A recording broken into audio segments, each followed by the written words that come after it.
এরা পুরো কালেকশনের দায়িত্বে আছেন এবং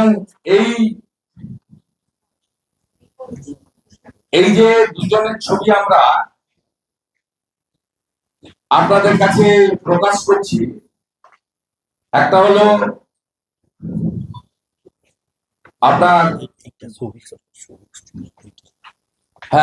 সৌভিক সরকার। এই সৌভিক সরকার ইনি সম্পূর্ণ কালেকশনের দায়িত্বে আছেন।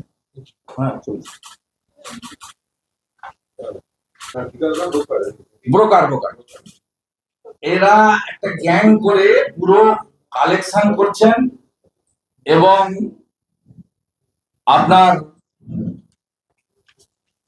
4% টাকা করে তৃণমূল কংগ্রেসের নির্বাচনী তহবিলে দিতে হচ্ছে। অ্যাপ্রক্স 300 কোটি টাকা উঠছে, 500 কোটি টাকা বাকিটা এদের অন্যরা খাচ্ছেন। আরেকজনের সঙ্গে যুক্ত রয়েছেন, পরে আমরা করে দেবো। এর নাম হচ্ছে আপনার সায়নদীপ, কোচবিহার। এর ছবি এবং অন্যান্য কোচবিহারের বাড়ি।